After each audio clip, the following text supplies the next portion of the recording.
Hola, mi nombre es Regina Aguirre y a lo largo de este video se intentará explicar un poco sobre los estudios culturales. Los estudios culturales son una corriente que pertenecen a la Escuela de Birmingham, la cual nace en 1964 en la época de la posguerra. Se enfocó en transmitir las historias de los movimientos populares de la Gran Bretaña del siglo XIX. Asimismo, se enfocaron en estudios similares a los de la Escuela de Chicago en cuanto a lo relacionado con la cultura, la subcultura y las sociedades urbanas. Los estudios se centran en la articulación de las clases sociales y la práctica cultural, así como la manera en la que los medios de comunicación intentan reproducir el estatus en donde se evidencia la importancia de las manifestaciones culturales y así entender los procesos de comunicación. Por otra parte, Richard Hogarth, padre fundador de la Escuela de los Estudios Culturales, centra sus estudios en la influencia de la cultura difundida entre la clase obrera por los modernos medios de comunicación, así como la cultura como una transformación de las sociedades, tema que se retomará más adelante.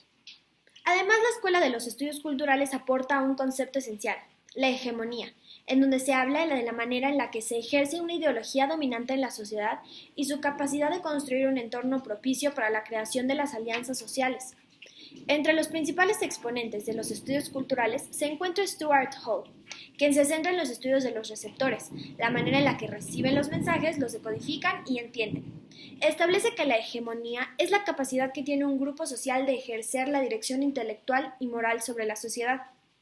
Raymond Williams, quien realiza una reflexión en contra de la hegemonía, establece que esta no es suficiente para el estudio de las expresiones culturales,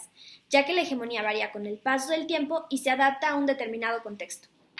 Richard Howard estudia la propagación de la cultura de las clases populares y obreras y cómo éstas son obtenidas por los medios de comunicación. Publica su libro The Uses of Literacy en 1957.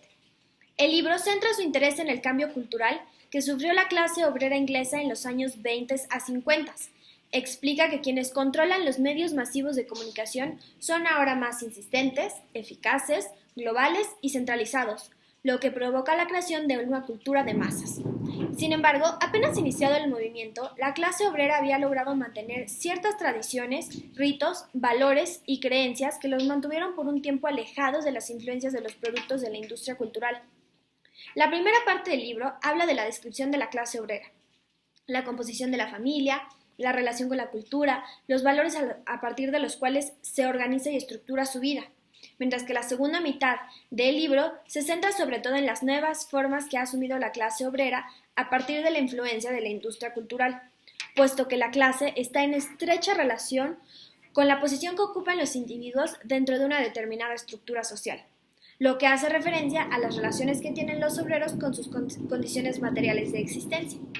De modo que en su libro The Uses of Literacy explicó no solo la evolución de la actitud de la clase obrera, sino también los modos de vida que caracterizaron a estos sectores sociales y por lo tanto la manera en la que la clase obrera experimentaba y vivía como tal. Howard además otorgó un cierto nivel de preponderancia a los productos de la industria cultural, tales como las publicaciones en masa y la publicidad. En tanto que, según palabras del autor, la acción uniformadora de las industrias culturales, junto con las reales mejoras económicas que ha experimentado dicha clase, han producido una suerte de conformismo que tiene poco de aquel espíritu contraestatario que ha caracterizado a la tradicional cultura popular. Esto debido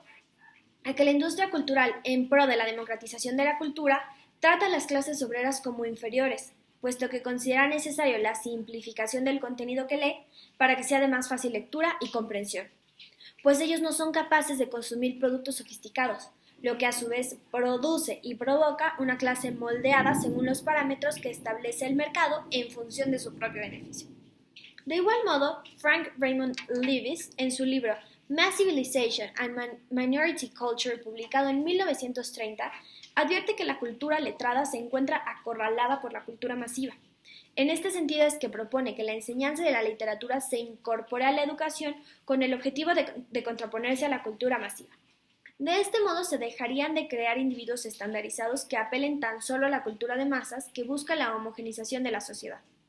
Para concluir, Howard dice que la democratización relativa de la enseñanza ha tenido como consecuencia que se despoje a la clase obrera de sus elementos más críticos y más activos, en el momento mismo en el que esta clase tiene la mayor necesidad de espíritu crítico para defenderse contra las influencias de la prensa. Así ocurre que la clase obrera, que aspira a una mejor educación, no tiene a su disposición una literatura y una prensa que respondan racionalmente a su proyecto,